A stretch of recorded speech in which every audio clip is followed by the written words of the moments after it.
السلام عليكم ورحمة الله وبركاته. أعوذ بالله من الشيطان الرجيم. بسم الله الرحمن الرحيم، والصلاة والسلام على رسوله الكريم. رب اشرح لي صدري ويسر لي أمري واحلل عقدة من لساني يفقه قولي. اللهم اهد قلبي وسدد لساني واسلل سخيمة قلبي. آمين يا رب العالمين. The status in paradise of those who read the Quran. The Prophet ﷺ said that on the Day of Judgment, the Quran will appear in the form of a lean human being. And it will say, "Do you recognize me?" So the person will say, "No, I do not recognize you." The Quran will say, "I am your companion, the Quran, who kept you thirsty in the day, who kept you thirsty in the scorching heat and awake in the night."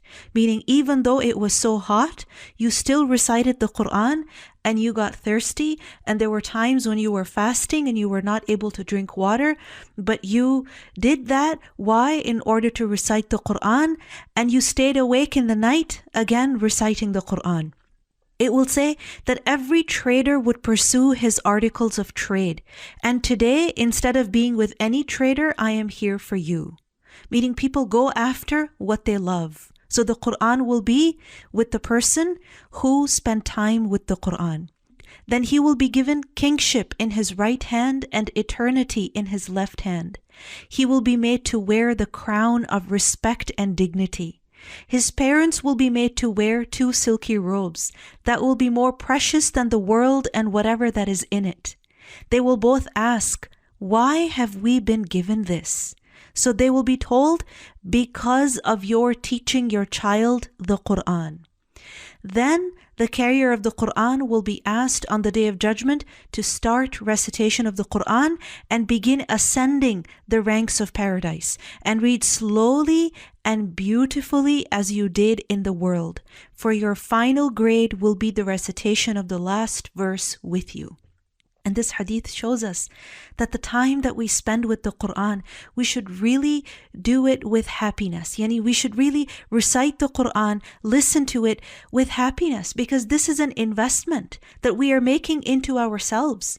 And this is something that we also need to teach our children so that they don't get bored and they actually feel encouraged for memorizing the Quran or learning its recitation, because all of us need that motivation. And one more thing that we see in this hadith is that a person will be told on the Day of Judgment to recite slowly and beautifully. And this is something that we also need to pay attention to, that especially when we are reciting, let us not rush to complete the page or to complete the surah. Let us recite with beauty and take as long as it needs, but don't rush, insha'Allah. Juz number 17. Bismillahir Rahmanir Rahim. سورة الأنبياء. اقترب للناس حسابهم وهم في غفلة معرضون. The time of their account has approached for the people, while they are in heedlessness turning away.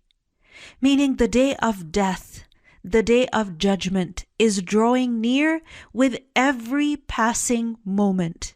It seems far, but in fact it is not. And there is hisab, there is accounting, when we will be interrogated, we will be asked about what we spent our lives doing, what kind of things we did. We see that every now and then we are reminded of our mortality, but we soothe ourselves with worldly comforts, distracting ourselves. But being distracted from a reality does not make it go away. The person who realizes that this life is not forever, that there is hisab, there is questioning after death, then they're able to control their desires. They're able to turn towards Allah subhanahu wa ta'ala in repentance. And then they feel comfort in doing good things. They don't turn away, they turn towards Allah subhanahu wa ta'ala. The Prophet ﷺ warned us very clearly about the nearness of this day. He said, "I do not belong to the world, nor does it belong to me.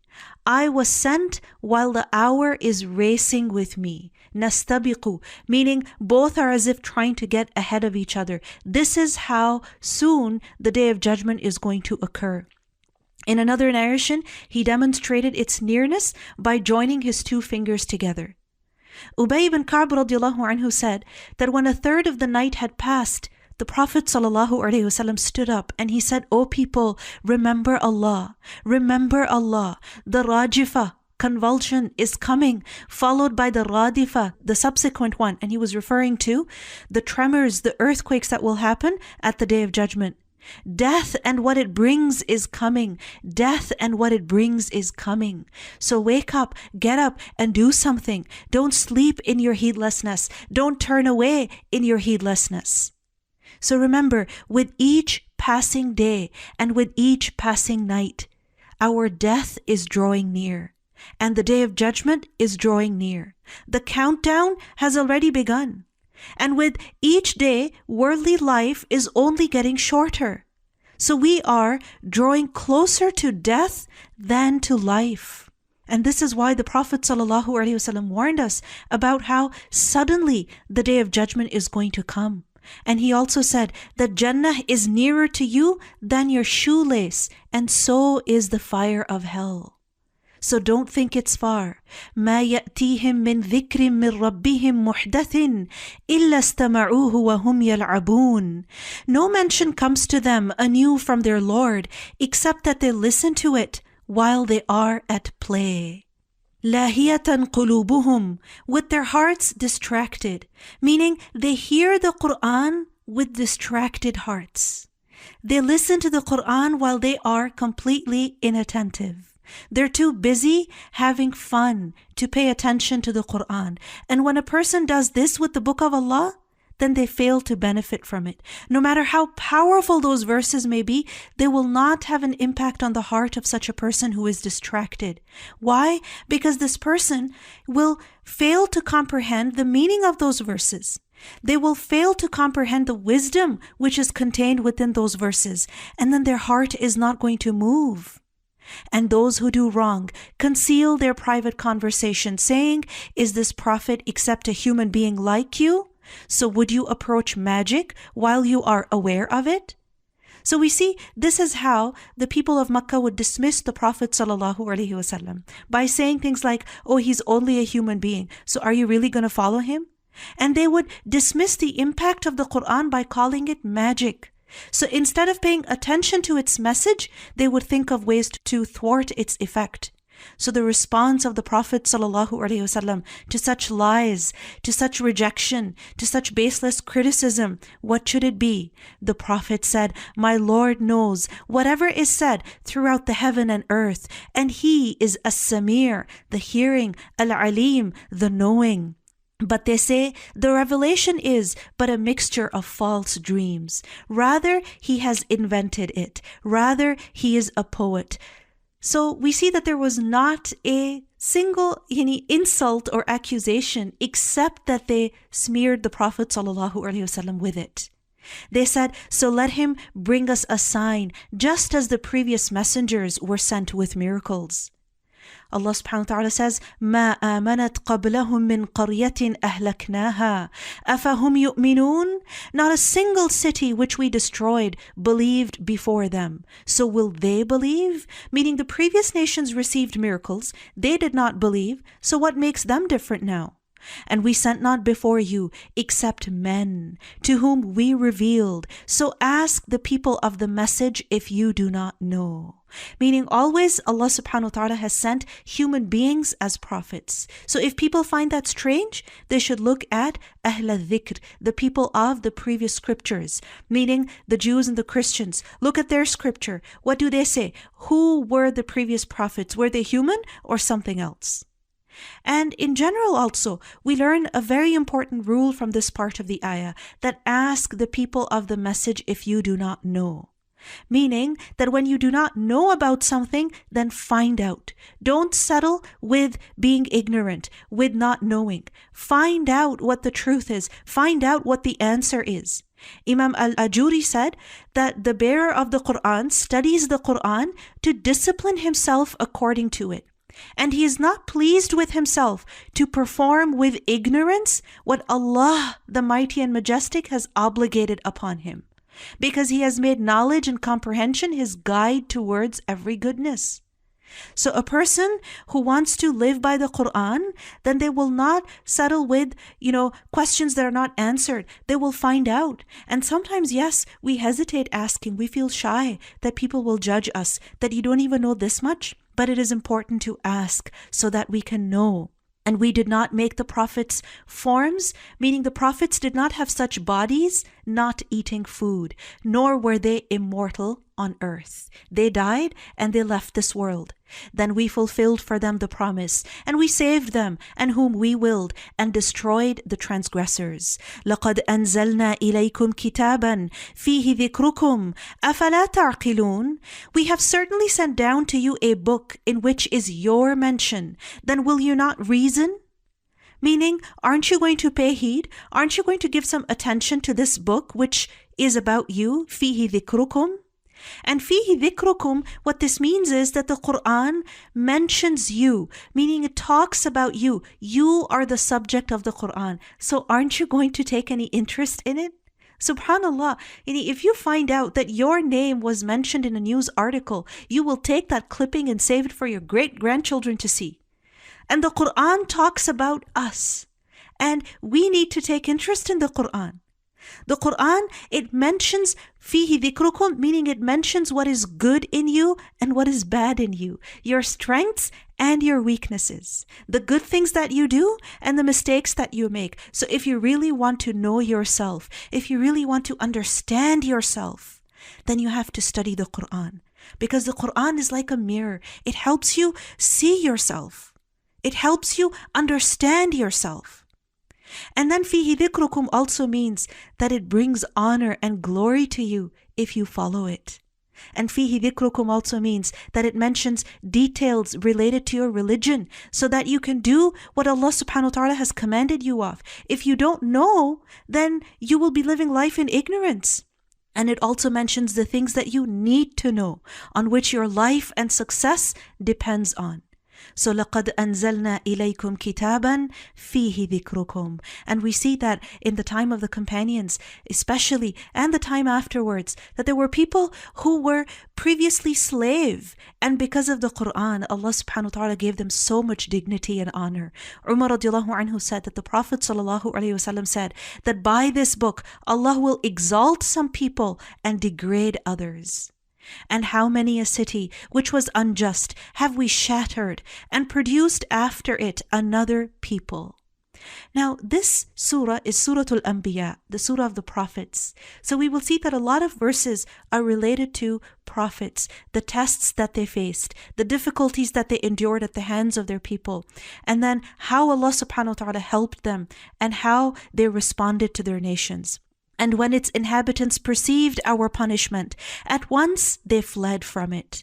Some angel said, "Do not flee, but return to where you were given luxury and to your homes. Perhaps you will be questioned. لَعَلَّكُمْ تُسْأَلُونَ." They said, "Oh, woe to us. Indeed, we were wrongdoers." Yani at that time, they admitted. And this happens with so many people, that all their lives, people are in heedlessness, just pursuing desires. But then when death comes knocking at the door, at that time a person is filled with regrets. Inna kunna zalimin.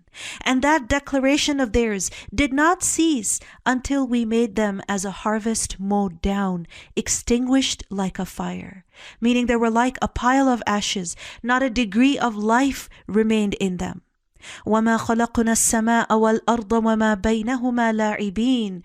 And we did not create the heaven and earth and that between them in play. Meaning this was not all aimless for fun. No, this is all for a good reason. Had we intended to take a diversion, meaning a game to amuse ourselves with, we could have taken it from what is with us, meaning then we would not have created you, if indeed we were to do so. Rather, we hurl the truth upon falsehood, and it destroys it, and thereupon it departs. And for you is destruction from that which you describe. Meaning, once the truth comes, then falsehood cannot remain. To him belongs whoever is in the heavens and the earth, and those near him are not prevented by arrogance from his worship, nor do they tire. These are the angels who are near Allah. And how are they described? That they are not prevented by arrogance from His worship, nor do they get tired. They don't get bored. And because of their humility, what happens? يُسَبِّحُونَ اللَّيْلَ وَالنَّهَارِ لَا يَفْتُرُونَ. They exalt Him night and day and do not slacken. Meaning they don't even take a break. They don't get tired by worshipping Allah subhanahu wa ta'ala. The Prophet ﷺ said that the sky, the heaven, creaks, and it has every right to creak, because there is no place that could contain 4 fingers in the heavens except that there is an angel over there standing, making ruku' or making sajda to Allah, meaning it is worshipping Allah subhanahu wa ta'ala. Constantly, whether it is night or it is day, whether years have gone by, they're constantly worshipping Allah, and they don't slacken, they don't get bored, they don't stop. These are angels. But what happens to us? We, of course, we lose interest, we get distracted, we begin to yawn. And this is the etiquette that we have been taught, actually, that we recite the Quran as long as your heart is in it. And once you start to feel tired, don't push yourself to recite the Quran in a state where your heart is not interested, because then you will begin to resent it. You will begin to dislike it. And then your intention will not be that pure. Your effort will not be that beautiful. And that will affect your reward also. So at that time, take a break. When you're too sleepy, when you're getting tired, take a break. Freshen up and then come back and then start again. So this is us human beings. We have our limitations, our weaknesses, but it doesn't mean that we begin to feel very lazy now. And then every time we open the Quran, because we're not that interested, we don't even try, we don't even exert any effort. No, we have to exert effort. We have to push ourselves. And you know what? We have to set goals for ourselves on a regular basis. Sometimes what happens is that we start making dhikr and then someone comes and starts talking to us. Children, they interrupt us and then we forget what we were saying and then we forget to complete our, adhkar. So it is very important that we set our goals and we fix certain times. And then we also communicate with our children that, Mama is doing her adhkar right now. Just give me a few minutes, then I will talk to you. Right? So they should also know, so that we are able to complete our adhkar. Or have men taken for themselves gods from the earth who resurrect the dead? Had there been within the heavens and earth gods besides Allah, they both would have been ruined. So exalted is Allah, Lord of the throne, above what they describe. We see that when there's anything over which multiple individuals have power over, then we see how those things, those places, those items, how they get ruined. They get destroyed. Why? Because each does whatever they please, and then there's conflict, and because of that conflict, we see how things, places, even children at times, they suffer. So the fact that the heavens and the earth are existing in such harmony, what does that prove? That there is only one God. So exalted is Allah, Lord of the throne, above what they describe. لا يسأل عما يفعل وهم يسألون. He is not questioned about what He does, but they will be questioned. So remember, no one can ask Allah about what He does, but He has the right to ask everyone about what they do. Allah subhanahu wa ta'ala is not to be questioned about what He decides regarding His creation. Rather, He has the right to ask His creatures about what they do. So we should not be obsessed about, thinking all the time, why did God allow this? Why was this destined? And why did Allah command us to do this? We should be concerned about the fact that we will be asked about what we are doing. We have to realize who we are, and we have to realize who our Lord is. He is not questioned. He is the owner. He is Al-Alim. He is Al-Hakim. He can do whatever He wants. And who are we? We are Mamluk. We are owned by Him. And He is the one who has commanded us. So there is no equality over here. So we should remember our place. Or have they taken gods besides Him? Say, produce your proof. This Quran is the message for those with me and the message of those before me. Meaning the previous nations were also given scriptures, but most of them do not know the truth, so they're turning away. And we sent not before you any messenger except that we revealed to him that there is no deity except me, so worship me. This was the message in every scripture brought by every messenger. And they say, the Most Merciful has taken a son. Exalted is he. Rather they are but honored servants. They cannot precede him in word, and they act by his command. He knows what is presently before them, and what will be after them. And they cannot intercede except on behalf of one whom he approves. And they, from fear of him, are apprehensive. This is the state of Allah's servants, that they are afraid of Allah. They're apprehensive. So a lot of times, people will come up with things regarding the Prophet ﷺ, for example, that he will intercede and he will say whatever he wants and he will fight for his ummah, and then Allah will not be able to say anything to him. Astaghfirullah, it's difficult to even listen to such songs of poetry and praise for the Prophet ﷺ. In poetry, yes, it's understandable that things are not always realistic, but we have to be truthful. We cannot go on raising the status of the Prophet ﷺ and the servants of Allah over Allah Azza wa Jal. Remember the place of the creation? That the creation is below the Creator. So they, from fear of him, are apprehensive. And whoever of them should say, indeed, I am a God besides him, meaning even if a righteous servant of Allah says that one we would recompense with hell. Thus do we recompense the wrongdoers. Have those who disbelieved not considered that the heavens and the earth were a joined entity? They were together. They were one thing, meaning it was a state of singularity. And we separated them and made from water every living thing. Then will they not believe? So two very important facts are mentioned over here. That how the skies and the earth were a joined entity. And Allahu A'lam what exactly this means. Ka'b al-Ahbar said that Allah subhanahu wa ta'ala separated the sky and the earth by admitting air between the two, space between the two. Ikrimah said that the sky was closed, the earth was closed, so no water rained and no plant grew. And today there is a Big Bang theory. Allahu A'lam, but the fact is that the sky and the earth did not exist as they exist today. Allah is the one who brought them into existence. And all of this variety of creation that we see did not exist before. Allah is the one who brought every living thing alive from water. And the Prophet ﷺ said, كُلُّ شَيْءٍ خُلِقَ مِن مَّاءٍ. Everything was created from water, meaning every living thing was created from water. So, أَفَلَا يُؤْمِنُونَ, will they not believe? So, Allah subhanahu wa ta'ala is the one who created us. Then what are we supposed to do? This life is not for play and amusement. All of this has a purpose, and we are supposed to be spending this time in servitude to Allah subhanahu wa ta'ala. So what is it that we are doing? And we placed within the earth firmly set mountains, lest it should shift with them.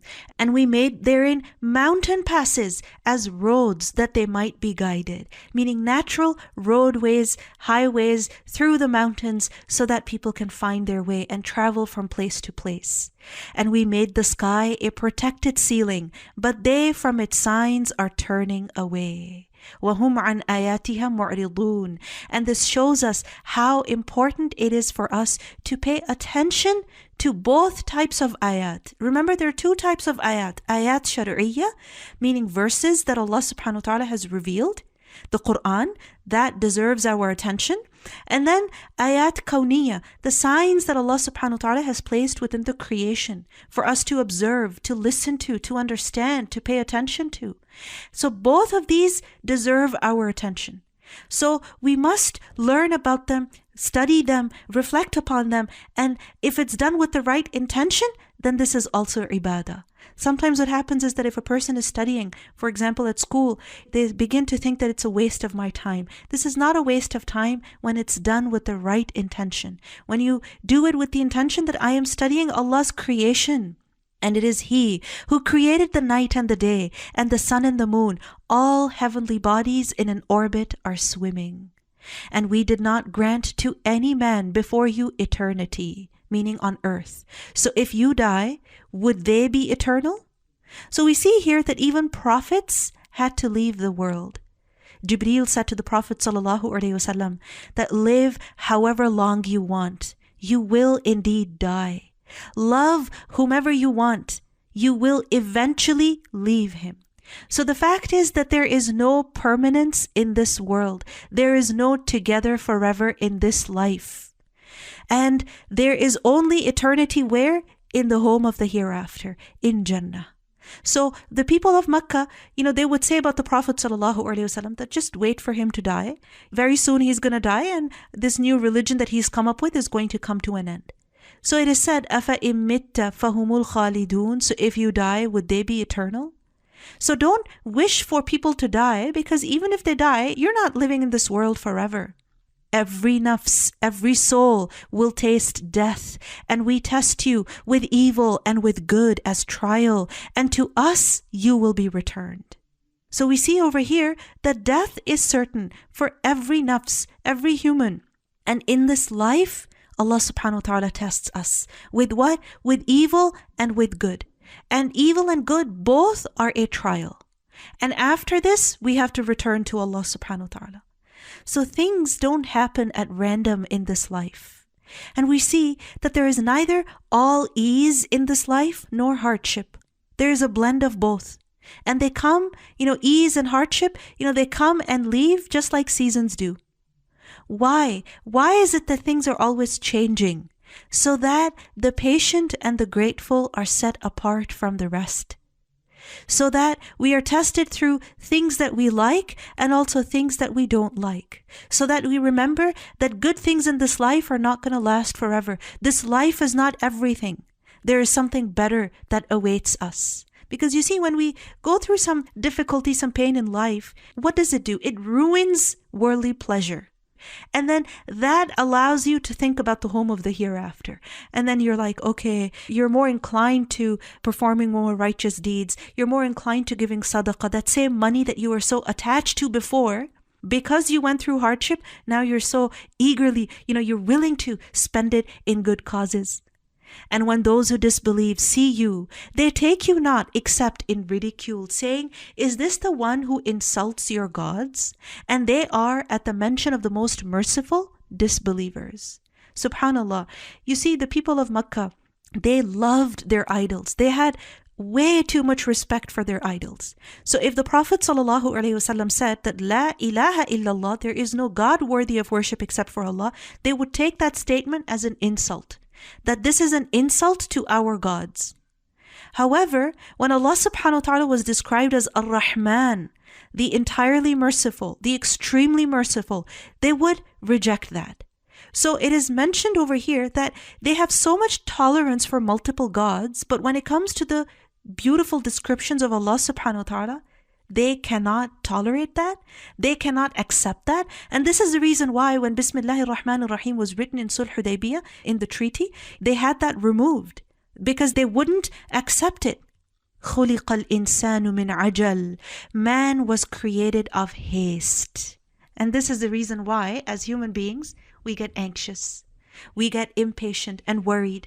We fret and fear. We panic and worry. We regret and we grieve.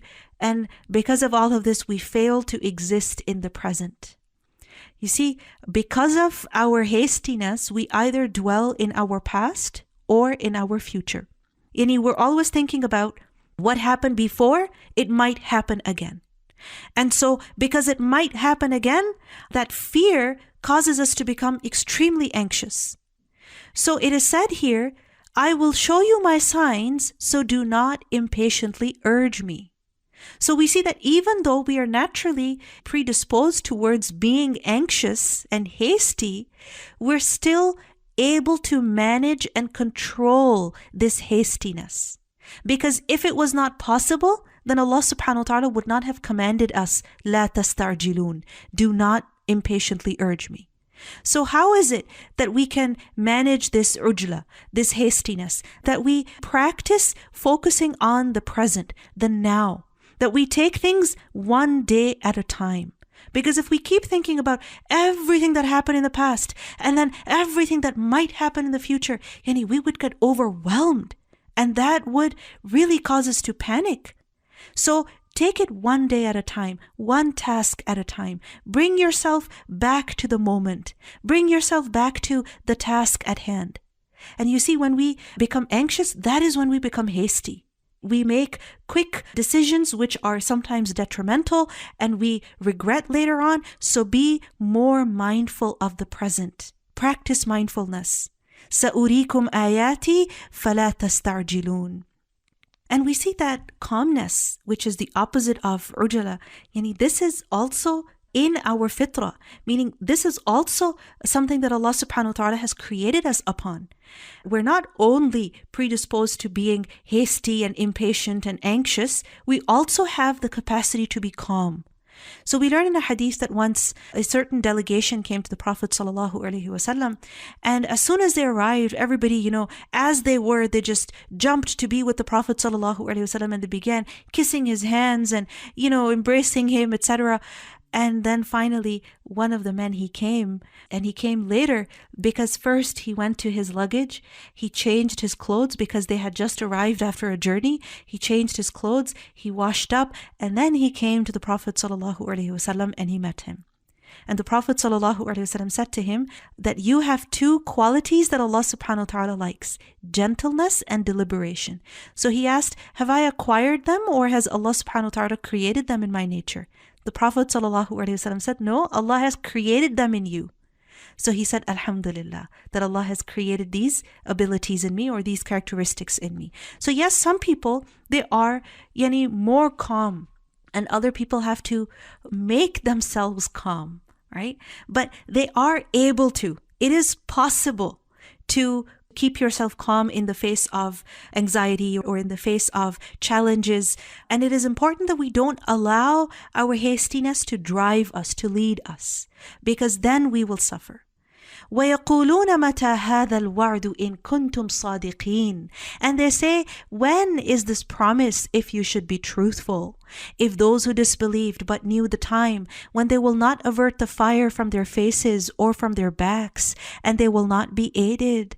Rather, it will come to them unexpectedly and bewilder them, and they will not be able to repel it, nor will they be reprieved. And already were messengers ridiculed before you, but those who mocked them were enveloped by what they used to ridicule.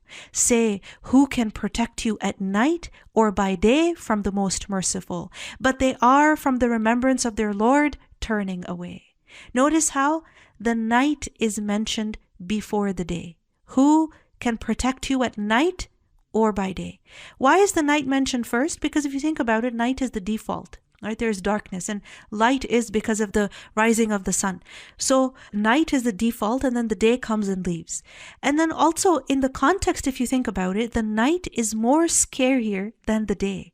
We are more vulnerable in darkness than we are in light. So it is Allah subhanahu wa ta'ala, He protects us in darkness when we are unable to see what dangers are ahead of us. Or do they have gods to defend them other than us? They are unable even to help themselves, nor can they be protected from us. But on the contrary, we have provided good things for these and their fathers until life was prolonged for them.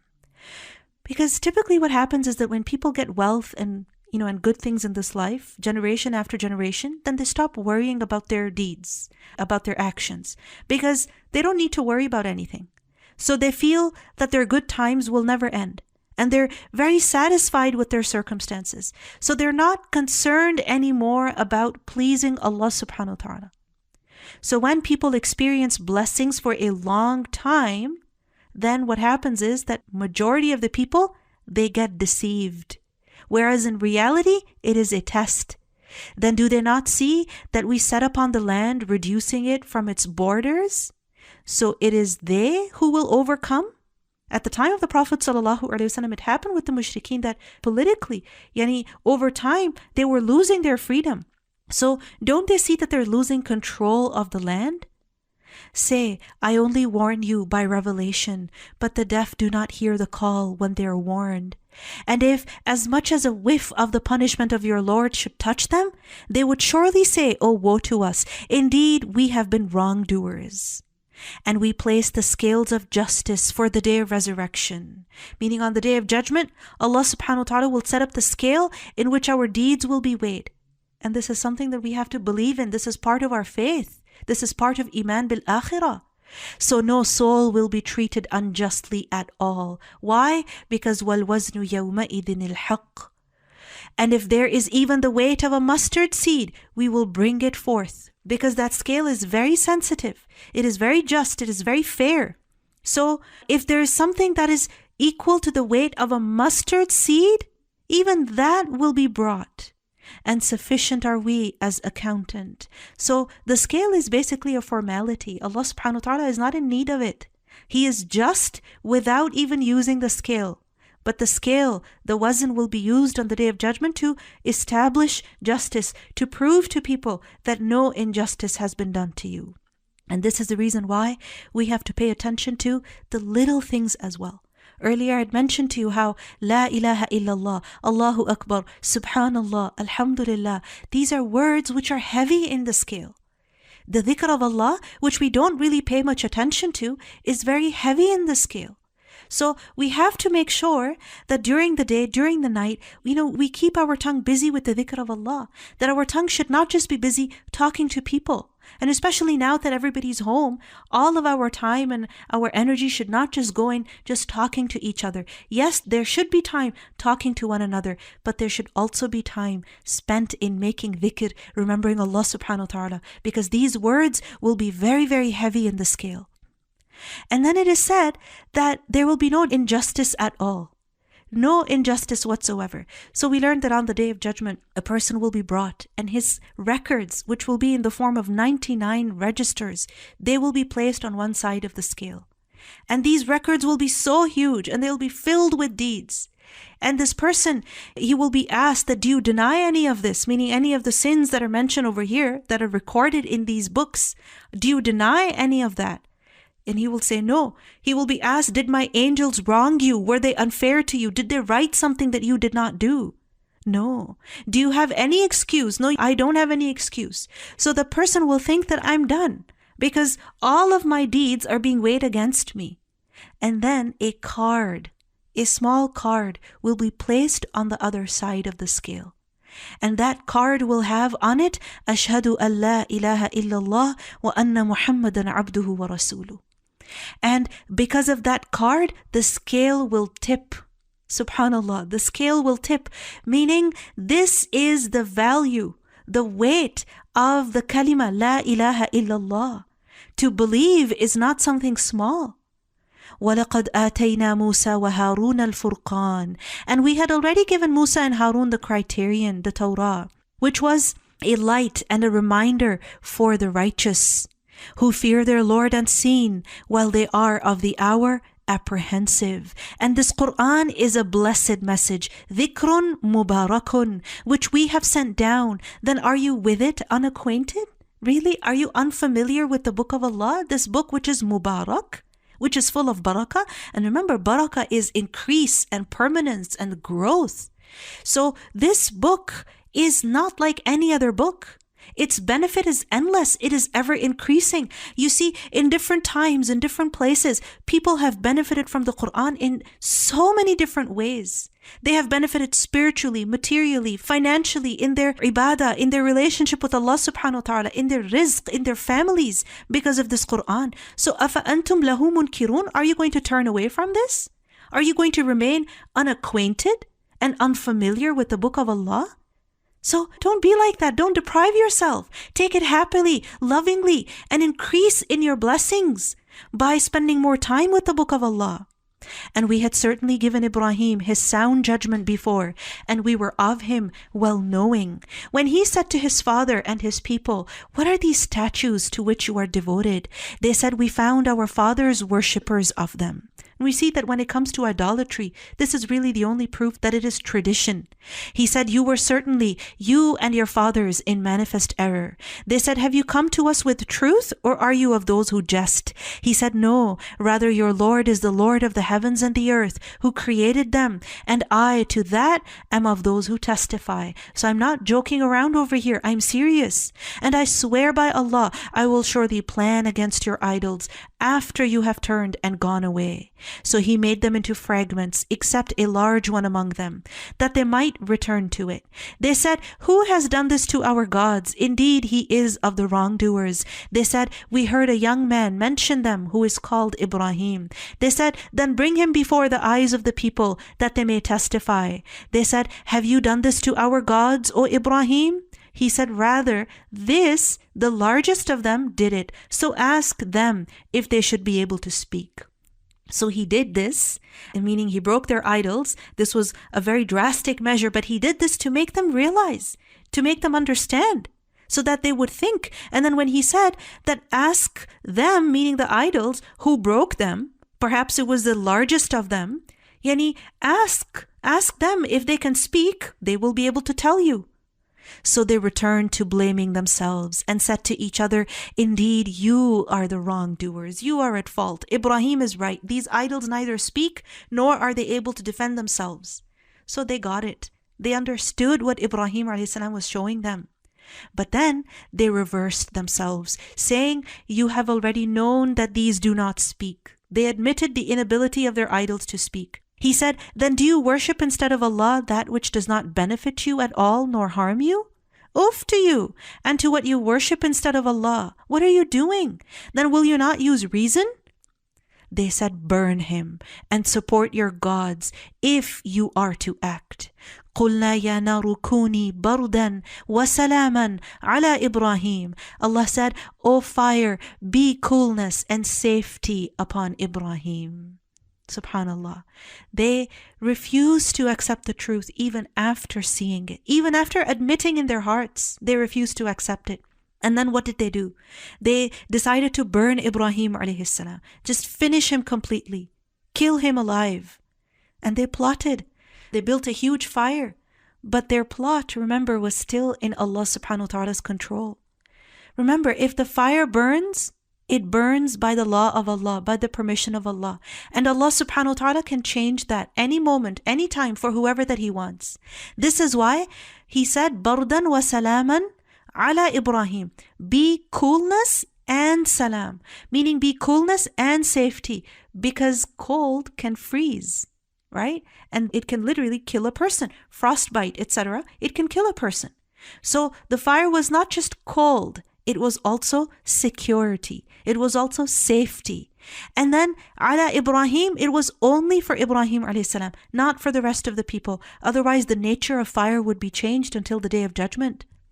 وَأَرَادُوا بِهِ كَيْدًا. And they intended for him harm, but we made them the greatest losers. And we delivered him and Lut to the land which we had blessed for the worlds. الَّتِي بَارَكْنَا فِيهَا. And this is the land of Baytul Maqdis, Jerusalem. And we gave him Ishaq and Yaqub in addition, and all of them we made righteous. Allah subhanahu wa ta'ala blessed Ibrahim a.s. with Ishaq a.s., meaning Ishaq a.s. his son. And then Yaqub nafilatan. Yaqub in addition. Who was Yaqub a.s.? His grandson. Meaning Allah subhanahu wa ta'ala gave him more than he had asked for. He didn't pray for a grandson. He prayed for a son. And Allah subhanahu wa ta'ala gave him a son and a grandson. This is Allah subhanahu wa ta'ala's generosity. Ibrahim a.s. made dua, Rabbi habli min as-salihin, that, oh my Lord, grant me among those who are righteous, meaning grant me righteous, good children.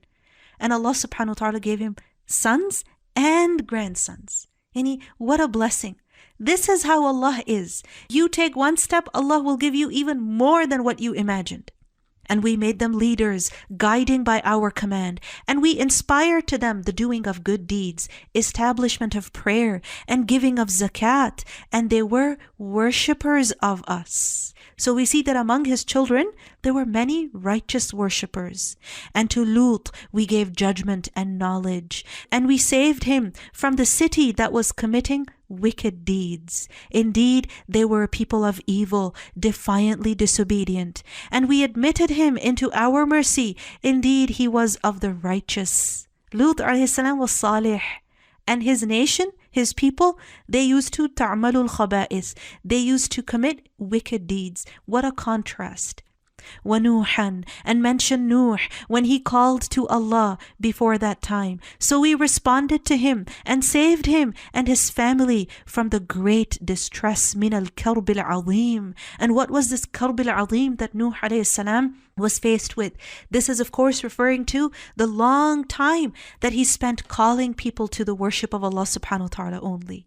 And remember, when people reject you, not just once or twice, but over and over again, and their rejection turns into hostility and mockery and then abandonment, it's very, very hurtful. It turns into al-karb al-azim, and the longer a trial is, the more difficult it feels. So it was a great distress, but Allah subhanahu wa ta'ala relieved him from that. Allah subhanahu wa ta'ala saved him from that.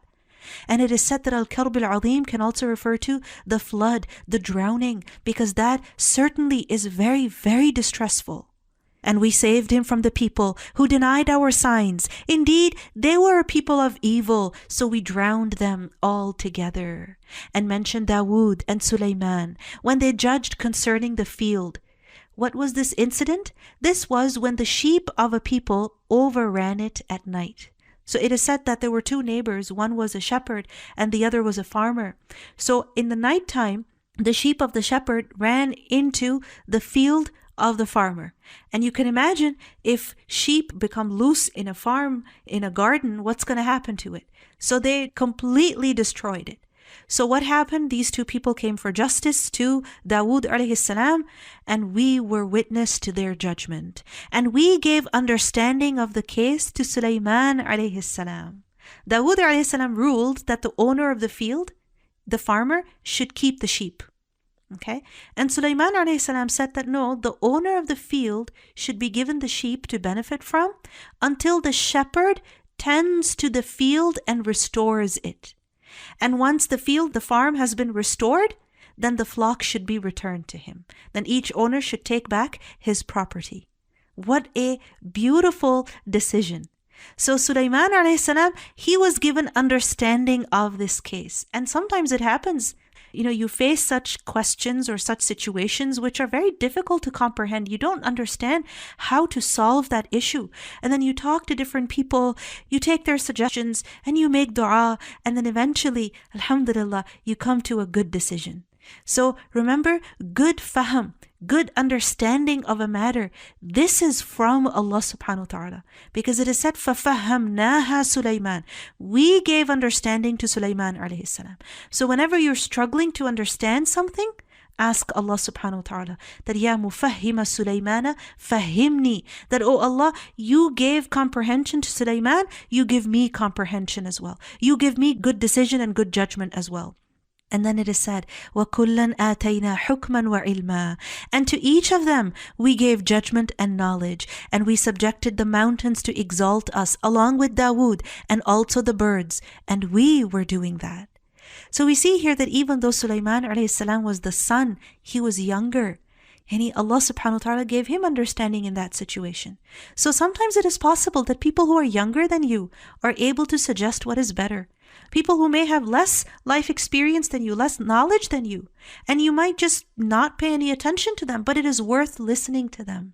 Because you never know, Allah subhanahu wa ta'ala could have given them understanding at that point. So don't dismiss people just because they're younger, they know less, or they speak a different language, they don't do what you do, but rather be open. Learn from those who are around you. Listen to what people have to say.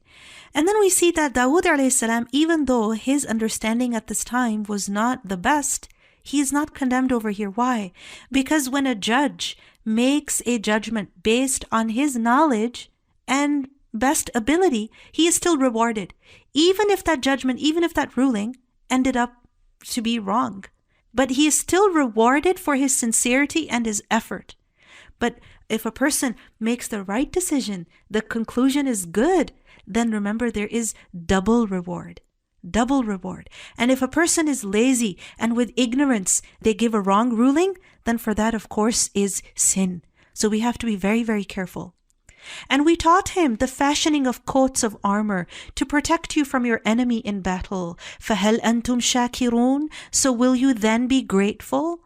So we see that the prophets of Allah, especially Dawood alayhi salam who's mentioned over here, they weren't just given scripture and religious knowledge. They were also given worldly skills, which we benefit from till today. And then it is said, فَهَلْ أَنْتُمْ شَاكِرُونَ? Will you be grateful? Meaning, aren't you going to use the blessings that Allah subhanahu wa ta'ala has given you in obedience to Allah? Because that is shukr. And to Sulaiman, we subjected the wind, blowing forcefully. Subhanallah. Dawood alayhi salam was given mastery over iron. So iron was very soft for him. It was very pliable for him. He could mold it however he wanted. And Sulaiman alayhi salam, wind was subjected for him. So one was given something solid and the other was given air. Amazing. And we see that wind can be very destructive and it can also be very productive. So wind was in his control, proceeding by his command toward the land which we had blessed, and we are ever of all things knowing. And of the devils were those who dived for him and did work other than that, and we were of them a guardian. Subhanallah. Allah subhanahu wa ta'ala had given him control over the jinn also. And mention Ayyub when he called to his Lord, أَنِّي مَسَّنِيَ الضُّرُّ وَأَنْتَ أَرْحَمُ الرَّاحِمِينَ. Indeed, adversity has touched me, and you are the most merciful of the merciful. فَاسْتَجَبْنَا لَهُ فَكَشَفْنَا مَا بِهِ مِنْ ضُرٍّ. So we responded to him and removed what afflicted him of adversity. Allahu Akbar. We see that every person, they suffer from some kind of adversity, some kind of personal adversity, which they experience either in their body, in their children, in their family situation, in their circumstances. And some conditions are such that a person is not even able to diagnose it. And you go to doctor after doctor and they don't even know what's going on with you. And even if they know what is going on with you, they're not in a position to help you because they don't know how to treat your condition. Or because circumstances don't allow. Dur, when it touches you, then you call upon Allah subhanahu wa ta'ala like Ayyub alayhi salam did. And you see, Ayyub alayhi salam's adversity had prolonged for a very, very long time. It is said that he was suffering for 18 years. And when we are suffering from a pain for a very long time, then that duration adds even more pain to the pain that exists. One is the pain which is in your body. Then there is the pain that you don't know what's happening. And then there is the pain that, it's been going on for so long. When is this going to end? So look at what Ayyub alayhi salam said. أَنِّي مَسَّنِيَ الضُّرُّ وَأَنْتَ أَرْحَمُ الرَّاحِمِينَ. And look at the word massani. You see, mas is what? It's just a touch. It's just a touch. Ayyub alayhi salam was suffering in his body, in his family, in his money, in his wealth. In every aspect of his life he was suffering.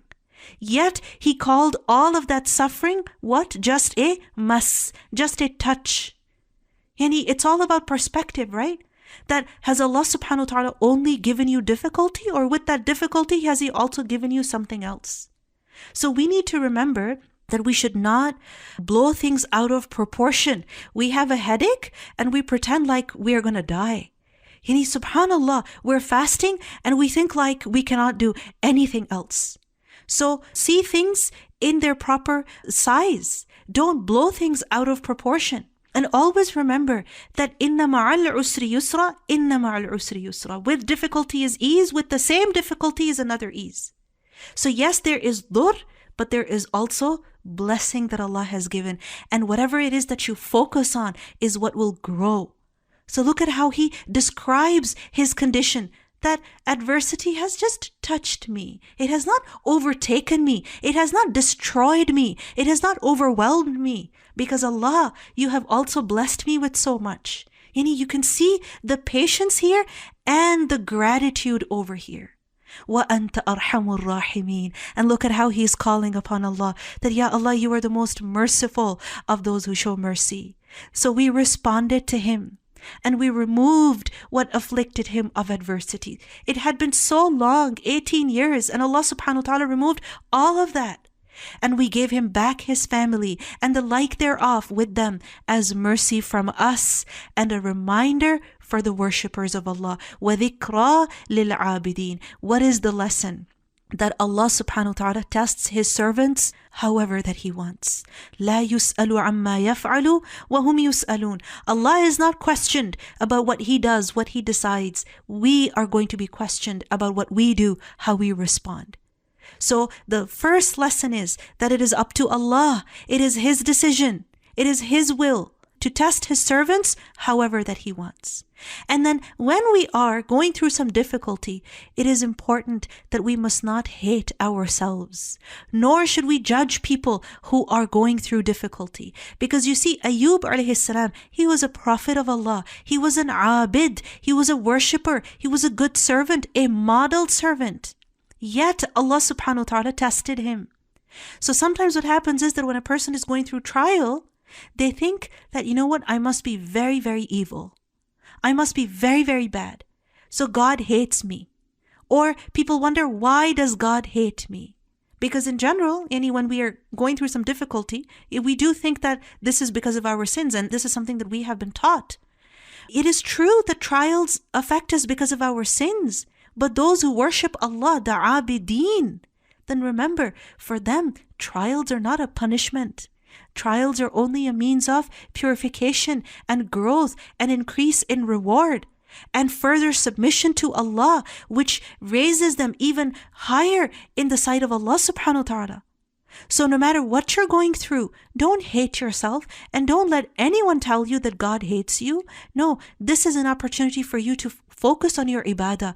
Be like Ayub alayhi salam. Be an abid. And you will see how that trial, that difficulty will be in your favor, not against you. The Prophet ﷺ said, مَنْ يُرِدِ اللَّهُ بِهِ خَيْرًا يُصِبْ مِنْهُ. Whoever Allah wishes good for, He puts him to trial. In another hadith, we learn that when Allah loves a people, He tests them. So whoever is patient, then he will have patience. And whoever is impatient, then that is what he will have. Meaning he will grow in whatever he responds with. So always respond with sabr and focus on ibadah.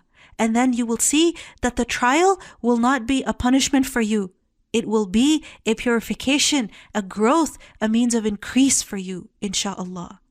And mention Ismail and Idris and Dhul Kifl, all were of the patient. Kullum min as-sabirin. You see, this is Surah Al-Anbiya, and we learned that the people who were tested the most severely were who? The prophets of Allah. And then the next best, and then the next best. So people are tested in proportion to the level of their faith. So we see how the prophets are described as sabirin, those who were patient. What does that mean? That they endured hardship, they faced trials, and through those trials they were patient. And we admitted them into our mercy. وَأَدْخَلْنَاهُمْ فِي رَحْمَتِنَا. So you see, after difficulty, when a person is in difficulty in a trial and they're patient, then what comes next? Rahmah. Allah's mercy, which Allah subhanahu wa ta'ala blesses His servants with in this life. But of course, the greatest mercy is reserved for the hereafter. وَأَدْخَلْنَاهُمْ فِي رَحْمَتِنَا إِنَّهُمْ مِنَ الصَّالِحِينَ. Indeed, they were of the righteous. And this is what we need to focus on. That whether things are easy or they're tough, we have to focus on being amongst salih servants of Allah. Even if when big mistakes happen, and mention the man of the fish, Yunus alayhi salam, when he went off in anger. And sometimes this happens. We get frustrated with our situation. But that frustration is not going to help us. Yunus alayhi salam got frustrated. He went off in anger and thought that we would not decree anything upon him. He didn't think that Allah would disapprove of this. And he called out within the darkness. Meaning he was trapped in the darkness of the fish, of the sea, of the night. There was no ray of light, and he called out to Allah subhanahu wa ta'ala, Allah ilaha illa anta subhanak, inni kuntu min al-zalimin. That there is no deity except you. Exalted are you, O Allah. Indeed, I have been of the wrongdoers. So Yunus alayhi salam admitted his mistake. And he called upon Allah. He declared the perfection of Allah. And what happened? فَاسْتَجَبْنَا لَهُ. So we responded to him. Allah answered him also. وَنَجَّيْنَاهُ مِنَ الْغَمِّ. And we saved him from distress, from worry, from sadness. وَكَذَلِكَ نُنْجِي الْمُؤْمِنِينَ. And thus do we save the believers. Remember, Allah saves the believers. And when we are put in a test, it is not to destroy us. And when we are in a trial, it is not that we have been left to fend for ourselves. No, Allah rescues His believing servants. So if we want Allah to rescue us, then we have to call upon Him. We have to seek His help. And there's so many beautiful lessons that we can learn from the prophets of Allah. So we see here the example of Yunus alayhi salam, where he made a mistake. And the predicament that he found himself in was a result of his own mistake. And sometimes this happens. When we are going through a certain hardship and we reflect on ourselves, we realize perhaps this is a result of my own injustice. Perhaps I am the reason why I am suffering from this. I have no one else to blame except myself. And even in that condition, you know what? You are still worthy. Even if you have every reason to blame yourself, to condemn yourself, you are still worthy. You are still able to call upon Allah subhanahu wa ta'ala. When you have no one to blame but yourself, you can still call upon Allah, like Yunus alayhi salam did. And look at what happened. وَنَجَّيْنَاهُ مِنَ الْغَمِّ. Allah saved him from distress. وَكَذَلِكَ نُنْجِي الْمُؤْمِنِينَ. This is for all believers, not just for Yunus alayhi salam. The Prophet ﷺ said, should I not tell you about something which if a person says when stricken with distress or a trial from the trials of this world and prays to Allah, Allah will remove it from him? It was said, yes. And he said the dua of Dhunnun, this dua. In another hadith we learn the supplication of Dhunnun, meaning of Yunus alayhi salam, when he supplicated while in the belly of the whale was, La ilaha illa anta subhanaka inni kuntu min al-zalimin. So indeed, no Muslim man supplicates with it for anything ever except that Allah responds to him. So when you find yourself in gham, any kind of gham, any kind of worry, distress, sadness, call upon Allah with these words, La ilaha illa anta subhanaka inni kuntu min al-zalimin. And Allah will rescue you just as He rescued His servant Yunus alayhi salam. Now look at the trial of Zakaria alayhi salam. وَزَكَرِيَّا, and mention Zakaria when he called to his Lord, my Lord, do not leave me alone. Allahu Akbar. He had no child. He said, Ya Rabb, don't leave me alone, while you are the best of inheritors. And yes, كُلُّ مَنْ عَلَيْهَا فَانٍ وَيَبْقَى وَجْهُ رَبِّكَ ذِي الْجَلَالِ وَالْإِكْرَامِ. But as human beings, we need that connection. We need that personal connection. We need those people we can call our own. You know, like the Prophet ﷺ said about Fatima radiallahu anha, that she is of me. She is a bid'atu minni. She is a part of me. We need that as human beings. So Zakaria alayhi salam said, Ya Rabb, don't leave me alone while you are the best of inheritors. I accept it. Whatever you decide, I accept it. But this is also my wish. So we responded to him and we gave to him Yahya and amended for him his wife. Indeed, they used to hasten to good deeds. They strove hard in worshipping Allah, and they would supplicate us in hope and fear. And they were to us humbly submissive. So this shows us that if we want our du'as to be accepted, then we have to do the same thing. That we have to have hope, we have to have fear of Allah. Fear of Allah means that we refrain from anything that Allah subhanahu wa ta'ala does not approve of. So we should take a look at our lives and see, is there anything haram that I am doing, which has become a reason for me being deprived of rizq, of good provision? And then also excel in doing good deeds. يُسَارِعُونَ فِي الْخَيْرَاتِ. And mention the one who guarded her chastity. This was Maryam. So we blew into her garment through our angel Jibreel, and we made her and her son a sign for the worlds. Indeed, this, your religion, is one religion, and I am your Lord, so worship me. All of the prophets had the same religion. What religion? Of worshipping only Allah. And I am your Rabb, Rabb of all of you, so worship only Allah. So we see that all of the prophets faced a different kind of tribulation, a different shade of trial and test in this life. And look at how Allah subhanahu wa ta'ala brought them relief. And yet they divided their affair among themselves. But all to us will return. So whoever does righteous deeds while he is a believer, no denial will there be for his effort. And indeed, we of it are recorders. Everything is being recorded. So this is what we need to focus on. Effort. That is what will be appreciated. And there is prohibition upon the people of a city, which we have destroyed, that they will ever return. Meaning once a person has left this world, they're not coming back. Until when the dam of Ya'juj and Ma'juj has been opened. Meaning the return will be on the Day of Judgment. And when will the Day of Judgment happen? When the signs of the hour will be fulfilled. And of them is the release of Ya'juj and Ma'juj. And they from every elevation will descend. Remember, Ya'juj Ma'juj are a people. They are from the children of Adam. And they're not presently free on earth. Because Dhul Qarnayn put them behind the barrier. But they will emerge at the time when Allah subhanahu wa ta'ala will decide, close to the Day of Judgment. And when they will emerge, they will be many, many in number. So many that people will not even try to fight them. And they will take over the earth, meaning they will destroy all sources of food, all trees, all water sources also. And we see that the Muslims at the time will retreat to a mountain in a cave. They will hide there with Isa alayhi salam. And they will beg Allah subhanahu wa ta'ala. And Allah subhanahu wa ta'ala will cause some insect, some creature to infect their necks. And they will all die, meaning Ya'juj Ma'juj will all die like the death of a single soul. And then soon after that, the Day of Judgment will happen. وَاقْتَرَبَ الْوَعْدُ الْحَقِّ. And when the true promise has approached, then suddenly the eyes of those who disbelieved will be staring in horror, while they say, "Oh, woe to us! We had been unmindful of this. Rather, we were wrongdoers." Indeed, you, meaning, oh, who deny, and what you worship other than Allah are the firewood of hell. You will be coming to enter it. Had these false deities been actual gods, they would not have come to it, but all are eternal therein. For them therein is heavy sighing, and they therein will not hear.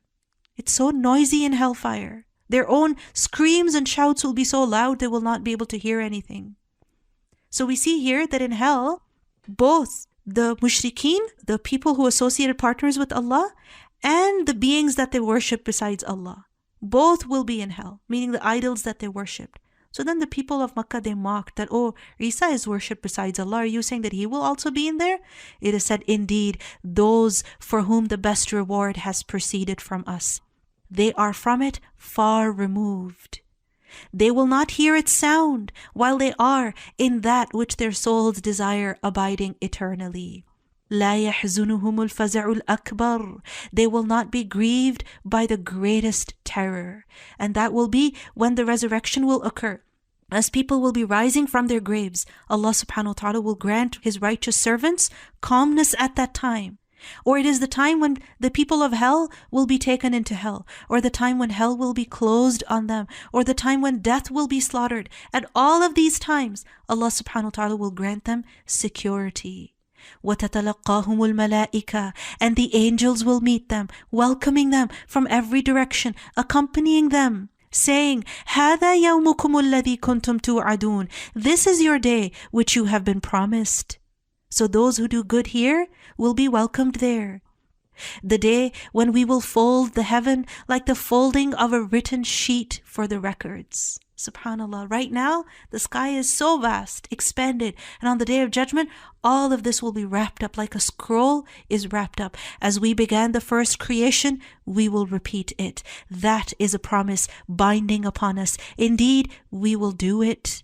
And we had certainly written in the book, meaning in Zabur, after the previous mention, that the land of paradise is inherited by my righteous servants. And this is the land that we should be seeking, the land of paradise. إِنَّ فِي هَذَا لَبَلَاغًا لِقَوْمٍ عَابِدِينَ. Indeed, in this Quran is a notification for worshipping people. For those who worship Allah, in this Quran is a notification. Meaning, if you want to worship Allah and you want to continue to worship Allah, then you have to keep listening to the Quran. You have to keep taking the reminders from the Quran. وَمَا أَرْسَلْنَاكَ إِلَّا رَحْمَةً لِلْعَالَمِينَ. And we have not sent you, O Prophet sallallahu alaihi wasallam, except as a mercy to the worlds. And we see that many people are benefiting from His mercy today. And in the hereafter, people will benefit from His mercy endlessly, because He was sent as a mercy. But it is only those who believe in Him, sallallahu alaihi wasallam, and follow Him, who will benefit from His mercy. Remember, the Prophet sallallahu alaihi wasallam was sent to save people, not to condemn them to hell. He was sent to rescue people from hell, so that people believe in Him and follow Him. And the Prophet ﷺ, whenever he was asked to invoke, pray against a certain people, he would say, I was not sent as a la'an, as someone who curses. وَإِنَّمَا بُعِثْتُ رَحْمَةً. I was sent as a mercy, as a gift. In another hadith we learn, muhdat, as a gift. And this is the reason why, as long as he was present amongst the people of Makkah were not even punished. It was only after he left that the punishment was sent upon them in the form of different battles. And then we see that on the Day of Judgment also, the Prophet ﷺ will intercede for people. We learn, شَفَاعَتِي لِأَهْلِ الْكَبَائِرِ مِنْ أُمَّتِي. My intercession will also be for those who commit major sins among the people of my nation. Say, it is only revealed to me that your God is but one God. So will you be Muslims in submission to Him? But if they turn away, then say, I have announced to all of you equally. My message is for all. And I know not whether near or far is that which you are promised, meaning the Day of Judgment.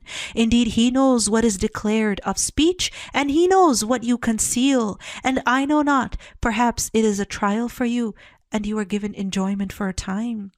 قَالَ رَبِّ احْكُمْ بِالْحَقِّ. The Prophet has said, my Lord, judge between us in truth. وَرَبُّنَا الرَّحْمَنِ. And our Lord is the most merciful. الْمُسْتَعَانِ. The one whose help is sought. عَلَى مَا تَصِفُونَ. Against that which you describe.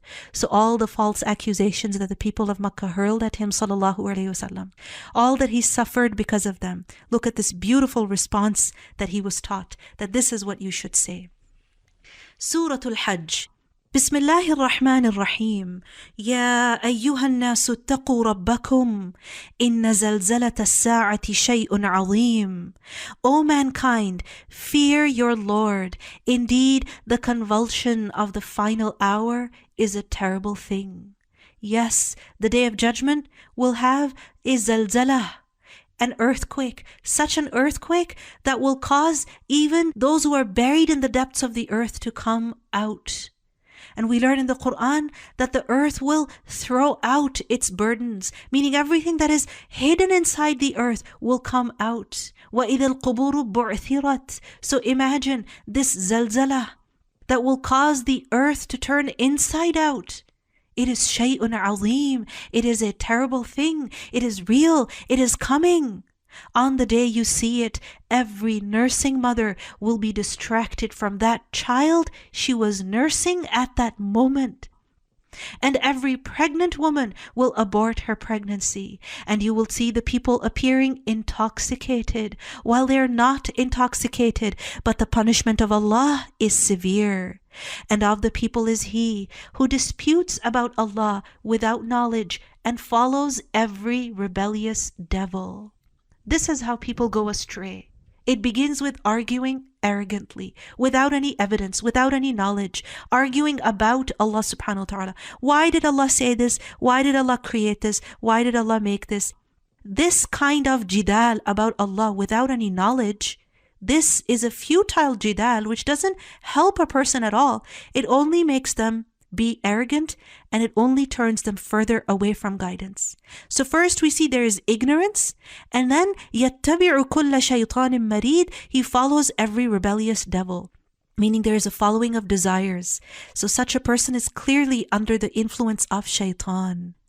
كُتِبَ عَلَيْهِ, it has been decreed for every devil that whoever turns to him, he will misguide him and will lead him to the punishment of the blaze. O people, if you should be in any doubt about the resurrection, then consider that indeed we created you from dust, then from a sperm drop, then from a clinging clot, and then from a lump of flesh, formed and unformed. Subhanallah. Allah is informing you of this. Why? That we may show you. And we settle in the wombs whom we will for a specified term. Then we bring you out as a child. And then we develop you that you may reach your time of maturity. And among you is he who is taken in young death while still a child. And among you is he who is returned to the most decrepit old age, that he knows after once having knowledge nothing at all. And you see the earth barren, but when we send down upon it rain, it quivers and swells and grows something of every beautiful kind. So 2 proofs of resurrection are given over here. How people are born, and then how the earth is revived to life. So if Allah subhanahu wa ta'ala can create human beings from something so tiny, something so insignificant, in a place that is so hidden, that even a woman does not know what is going on inside of her body. And if Allah subhanahu wa ta'ala can do this, then He can also resurrect people. ذَلِكَ بِأَنَّ اللَّهَ هُوَ الْحَقِّ. That is because Allah is the truth, and because He gives life to the dead, and because He is over all things competent. And that the hour is coming, no doubt about it, and that Allah will resurrect those in the graves. This is happening. And of the people is he who disputes about Allah without knowledge or guidance or an enlightening book from Him. Yani there is no evidence, there is no revealed scripture, there is no sound judgment. So all of his argument basically is based on what? On desire, on whims, on whatever just came to mind. Twisting his neck in arrogance to mislead people from the way of Allah. For him in the world is disgrace, and we will make him taste on the day of resurrection the punishment of the burning fire. While it is said, that is for what your hands have put forth, and because Allah is not ever unjust to His servants. So it is important that we remain humble, that when we see the truth, when we learn something from the Quran, especially when something is based on revealed knowledge, then we don't stand arrogantly against it. We should be humble there. We should accept it. And yes, we will have questions, but remember, questions should always come from a place of respect and from a place of humility. Humility, this is very, very important. The problem is that because we have discovered a few things and we have learned about a few things, we have started to think so highly of ourselves. That we think we have the solution to every problem and we can protect ourselves from every danger, and that our current situation shows us that really we are nothing. And it's best for us if we stay humble and we don't claim that we know everything. So whenever we have questions about the hereafter, about the origin of the creation, about how Allah subhanahu wa ta'ala created human beings, any question that we have, always ask with adab, with respect, not with arrogance. And ask with humility. Remind yourself that Allah subhanahu wa ta'ala is greater. I am not. He knows. I don't know. And it is necessary that we believe in the unseen, that we believe in al-ghaib. And if you think about it, how strong is our belief in the unseen these days? That even though we cannot see the virus with our own eyes, we're so careful before we touch anything, before we step outside the house. We're extra careful. Because we know that it exists, even though we haven't seen it with our own eyes. Subhanallah. So if someone reliable tells you about someone believable, someone who is true, tells you about something, you believe in it even if you haven't seen it with your own eyes. And the prophets of Allah were reliable. They were honest. They never spoke an untrue statement. So we must have iman in the unseen, belief in the unseen. وَمِنَ النَّاسِ مَنْ يَعْبُدُ اللَّهَ عَلَى حَرْفٍ. And of the people is he who worships Allah on an edge. How? If he is touched by good, he is reassured by it. But if he is struck by trial, he turns on his face. Subhanallah. You see, when a person has iman, when a person believes, they are certainly tested. Why? So that a person knows where they stand. And then they can strengthen themselves. You see, when you exercise a muscle, you don't exercise it in order to break it. Right? You exercise it with the intention to strengthen it. Yes, the process is painful, but it is for a good reason. And people who don't exercise their muscles properly, yani who are not exercising correctly, then yes, they cause damage to their own bodies. So this is why it is important that when we first start exercising, we get trained. We do it with a trainer, someone who can teach us. So just like that, when we're going through trials in life, it is necessary that we take lesson from the Quran and Sunnah so that we don't snap, we don't break. So remember, we will be tested in regards to our faith. But what is being condemned over here is that this person is worshipping Allah on an edge, meaning just about to fall. So if he's touched by good, if he receives certain blessings, he stays on Islam. But then the moment there is some hardship, he falls off of the cliff. So we learn in a hadith that this ayah was revealed about people who would come to Medina, meaning to embrace Islam. And then after embracing Islam, if they had a son or their animals had children, etc., meaning they increased in their wealth and their prosperity, they would say this religion is really good. But if they did not increase in worldly terms, instead they suffered, they would say this religion is bad. So we learn another hadith that once a man came to Medina and he accepted Islam, he gave his bay'ah to the Prophet ﷺ, his pledge of allegiance, and then this man fell really ill. And this happened with many people, even Bilal radiallahu anhu fell ill in Medina when he first arrived. So this man, he came to the Prophet ﷺ and he said, cancel my oath, I don't want to be a Muslim anymore. Subhanallah. And he blamed Islam for his illness. And this is what some people think. Or this is how some people behave with Allah subhanahu wa ta'ala. As long as, their du'as are being answered in the way that they want, they're very good, very nice. As long as their wishes are being fulfilled, they will be obedient, they will do righteous things. But as soon as they're hit by a difficulty, they fail a test, it's like, I am doomed. Everything is ruined. Islam is horrible. Allah hates me. Allah doesn't like me. Jumping to such horrible conclusions. Remember, problems are a part of life. So don't blame Allah. Don't blame the religion. Don't blame the Quran for the difficulties and problems in your life. These problems are here for a reason. So learn from them. He invokes instead of Allah that which neither harms him nor benefits him. ذَلِكَ هُوَ الضَّلَالُ الْبَعِيدُ. That is what is the extreme error. Because then some people turn away from Islam and they start worshipping other gods. They start worshipping other beings instead of Allah subhanahu wa ta'ala. So this shirk is extreme error. He invokes one whose harm is closer than his benefit. How wretched the protector and how wretched the associate. So remember, there is no equivalent to Allah. No equivalent whatsoever. If a person turns away from Allah, there is nothing at all that can give him what Allah subhanahu wa ta'ala can give him. إن الله يدخل الذين آمنوا وعملوا الصالحات جنات تجري من تحتها الأنهار. Indeed, Allah will admit those who believe and do righteous deeds to gardens beneath which rivers flow. Indeed, Allah does what He intends. So those who are patient, those who are steadfast, Allah will not waste their effort. Whoever should think that Allah will not support His messenger in this world and the hereafter, let him extend a rope to the ceiling, then cut off his breath, and let him see, will his effort remove that which enrages him? So this ayah can be understood in a number of ways. One interpretation is that if a person thinks that Allah subhanahu wa ta'ala will not help him, then okay, in your anger and in your frustration, go and even kill yourself. Will that help your situation? No, it won't. Will it save you from your predicament? No, it won't. It's only going to further increase your problem. So the way of dealing with life's challenges is not with anger and rage. It is with acceptance and patience, because it is such people who survive. You see, some people, they go to the gym once and then they get so tired, they get angry with the instructor and they say, you know what, they were torturing me, I'm never going to go back again. Okay, don't go back again. Who's going to suffer? You will suffer. The instructor is not there to torture you. They don't find pleasure by making you work hard. No, they're there to help you and to build you, to make you stronger, to make you healthier.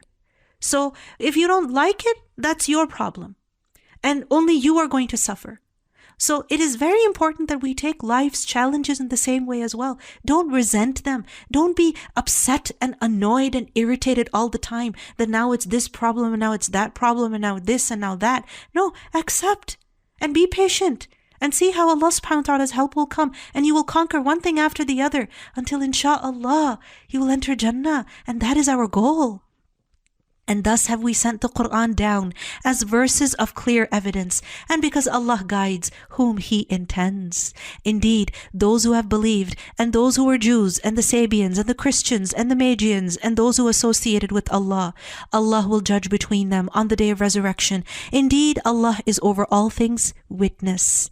Do you not see that to Allah prostrates whoever is in the heavens and whoever is on the earth, and the sun, the moon, the stars, the mountains, the trees, the moving creatures, and many of the people? Subhanallah. Such big things. The sun, moon, mountains, trees, they're all prostrating to Allah. They're submissive before Allah. They're doing whatever Allah subhanahu wa ta'ala has commanded them to do. And what are we doing? But upon many, the punishment has been justified. Who? Those who refuse to make sajda to Allah. And he whom Allah humiliates, for him there is no bestower of honor. وَمَن يُهِنِ اللَّهُ فَمَا لَهُ مِن مُكْرِمٍ. Indeed, Allah does what He wills. So we see here that the sun, the moon, the stars, mountains, trees are mentioned here. Why? Because a lot of times people worship these creatures. So it is mentioned here that, how can they be God when Allah is the one who created them? He is the one who subjected them, and they all prostrate to Allah. So remember, sajda is only for Allah, not for anything else. So we should not bow down to any human. Sometimes in certain cultures, people bow down in respect to their elders. This is also incorrect, because sajda is only for Allah. And we learn that when a person prostrates to Allah, then this is something that Allah loves. The Prophet ﷺ was asked about the deeds which are most beloved to Allah. And he said, عَلَيْكَ بِكَثْرَةِ السُّجُودِ. Make frequent prostrations before Allah. Why? Because you will not make a single sajda without it raising you a degree because of it and removing a sin from you because of it. And remember, when a person does sajda, you do sajda on 7 bones. On your forehead, nose, your 2 hands, your knees, and your feet. So these parts of the body are touching the earth when you make sajda. And these parts of the body will not be consumed by the fire of hell.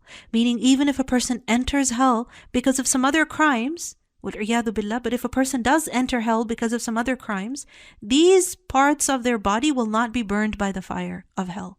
And it is because of these parts of the body that they will be recognized in hell, and so they will be taken out by the intercession of the believers. These are 2 adversaries who have disputed over their Lord. Meaning there are some people who surrender, who submit. And then there are other people who stand arrogantly, who become angry with Allah, and who go on denying Allah. And there's a huge difference. But those who disbelieved will have cut out for them garments of fire. Poured upon their heads will be scalding water, by which is melted that within their bellies and their skins. Astaghfirullah. Clothing of fire is mentioned over here. Just as fire wraps a person and becomes a person's identity. Certain people go around this world identifying themselves, very proudly saying, I don't believe in God. I reject Islam. It's their identity. And remember, the punishment for a sin is similar to the sin itself. So they will have clothing of fire in hell. And it is also mentioned in hadith about the shoes of fire in hell. And scalding water will be poured over their heads. So it will go down their heads, burning through their heads, down their bodies, by which is melted that within their bellies and their skins. It will come out of their feet. And for striking them are maces of iron. Every time they want to get out of hell from anguish, they will be returned to it, and it will be said, taste the punishment of the burning fire. In contrast, indeed, Allah will admit those who believe and do righteous deeds to gardens beneath which rivers flow. They will be adorned therein with bracelets of gold and pearl, and their garments therein will be silk. What a contrast. And you see here, out of all the blessings of Jannah, bracelets of gold and pearl are mentioned. Pearl bracelets are even mentioned in the Quran, not just gold. And at other places, we also learn about silver. So we learn that on the Day of Judgment, the jewelry of the believer will reach as far as his wudu reaches. Yani, this shows us that if you want to wear jewelry in paradise, especially bracelets, there are some people who really like jewelry. If you like that, then make sure you make wudu frequently and properly. Properly, meaning you make sure that you rub the places that are supposed to be washed. Sometimes, women become very extra careful when they have makeup on their faces, so they will not make wudu the entire day, or they will just resort to making tayammum. That is not correct, by the way. Tayammum is only allowed when wudu is not possible. So when you wash your face, make sure you rub properly. When you wash your arms, make sure you rub properly so that no part gets left dry. And then make it frequently also. Don't be lazy in that. Because the jewelry of the believer will reach as far as his wudu reached in the world. And they had been guided in worldly life to good speech. And what is that good speech? La ilaha illallah. And to Quran. So they accepted it. They followed it. They adopted it. And this is why they were guided to the path of the praiseworthy. Ila siratil hamid. This is the path that Allah likes, the path that takes to Allah's approval, the path of Allah. Indeed, those who have disbelieved and avert people from the way of Allah and from Al-Masjid al-Haram, which we made for the people, equal are the resident therein, and one from outside. Meaning whether a person is a resident of Makkah or has come from outside of Makkah, every Muslim has equal right to access Masjid al-Haram. And whoever intends a deed therein of deviation in religion or wrongdoing, we will make him taste of a painful punishment. So remember, committing a sin anywhere is wrong, but committing a sin within the Haram, within Al-Masjid al-Haram, it is worse. This is why there is greater punishment for that. So be very careful.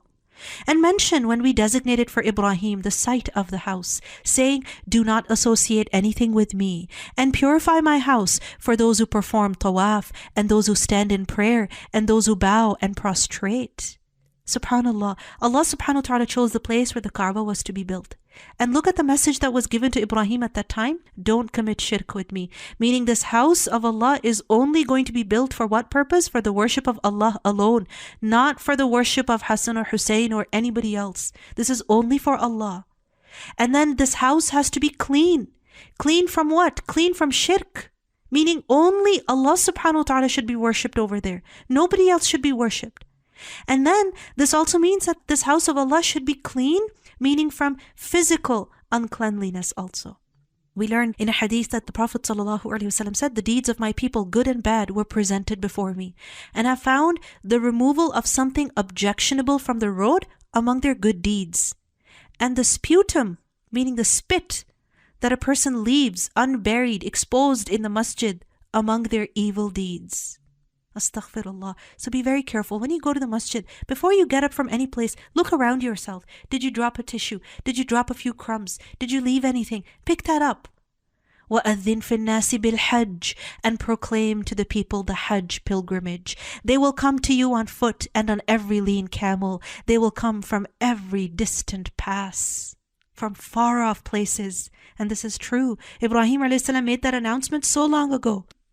Until today, people go for Hajj from distant, far-off places. Why go for Hajj? What is the benefit? What is the reason? لِيَشْهَدُوا مَنَافِعَ لَهُمْ, that they may witness benefits for themselves. And these benefits can only be witnessed, they can only be experienced when a person goes for Hajj. This is why it's a life-changing experience. And they mention the name of Allah on known days over what He has provided for them of sacrificial animals. So eat of them and feed the miserable and poor. So remember, the first 10 days of Dhul Hijjah, these are the best days ever. And these are days of the dhikr of Allah.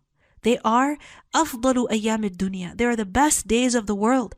And any good deed that is performed in them is beloved to Allah subhanahu wa ta'ala.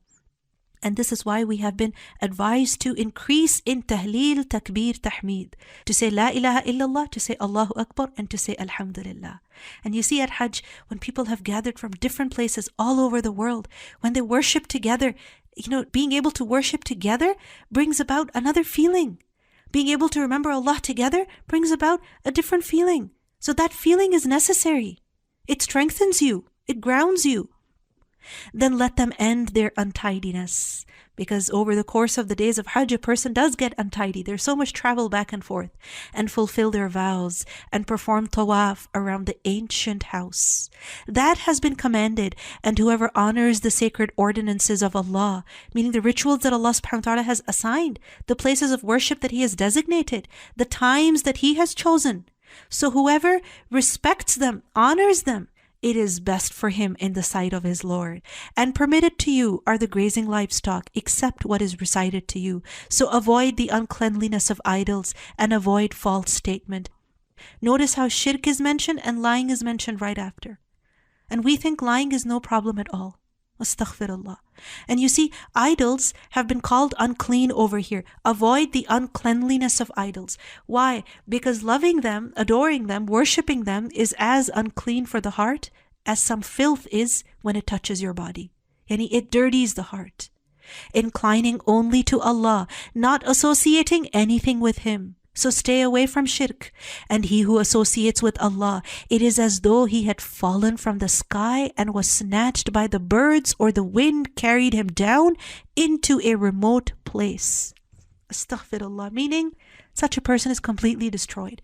There is no hope for him. And just like that, if a person ends up on the Day of Judgment having committed shirk that he did not repent from, then remember, Allah does not forgive shirk. That is so. And whoever honors the symbols of Allah, remember the symbols of Allah we have to honor. And the symbols of Allah are what? Anything which is part of deen, anything that is a part of our religion, whether it is, for example, a beard that a man keeps as a sunnah of the Prophet ﷺ, a hijab that a woman wears, the Kaaba, the masjid, the Quran, and all of these are symbols of Allah. Indeed, it is from the piety of hearts. These are rituals, but their outward performance, these are rituals, and these rituals are to be done with the piety of the heart. Because remember, just focusing on the external is not enough. So for example, if a person wears a hijab, but then in the heart is no taqwa, then it's not enough. You have to join the external with the internal. Focus on the external aspect of ibadah and also bring about taqwa in your heart. For you, the animals marked for sacrifice are benefits for a specified term. Then their place of sacrifice is at the ancient house, meaning they're to be slaughtered at Mina. And for all people we have appointed a right that they may mention the name of Allah over what He has provided for them of sacrificial animals. Meaning even the previous nations were required to slaughter their animals and mention the name of Allah upon them. For your God is one God, so to Him submit and give good tidings to the humble. وَبَشِّرِ الْمُخْبِتِينَ. Who are they? They're those who, when Allah is mentioned, their hearts are fearful, their hearts move, they tremble, and patient over what has afflicted them. Meaning they're patient in difficulty. And the establishers of prayer, they establish salah, and those who spend from what we have provided them. This is a sign of being a humble person. A humble person is not someone who looks down. A humble person is not someone who speaks very softly. A truly humble person is one who has humility in their heart. And because of that, when Allah is mentioned, their heart trembles. Because of that, they are patient in difficulty. Because of their humility, they establish prayer. They're not arrogant, they're not stubborn and lazy. And then, because of their humility, they share the good that Allah has given them with others. And the camels and cattle we have appointed for you as among the symbols of Allah, because these are to be slaughtered in the name of Allah, especially at the time of Hajj. For you therein is good, so mention the name of Allah upon them when lined up for sacrifice, because camels are so huge that you cannot lay a camel down in order to slaughter it. So a camel has to be, standing in a certain way. And when they are lifeless on their sides, then eat from them and feed the needy and the beggar. Thus have we subjected them to you, that you may be grateful. So we see here that the way of slaughtering these animals has been mentioned, and what is being repeated again is the fact that the name of Allah should be mentioned. And then secondly, once you have all of this meat, then don't just worry about yourself, that what you're going to grill and what you're going to freeze and what you're going to enjoy later and what you're going to enjoy right now. No, enjoy it yourself, but then also share it with others. This is all part of shukr. Their meat will not reach Allah. When you slaughter an animal, The meat doesn't reach Allah, nor will their blood. But what reaches Him is piety from you. That is what we need to focus on. Yes, we select the best animal. Yes, we slaughter at the right time. Yes, we slaughter in the best way. We take the name of Allah. All of that is important.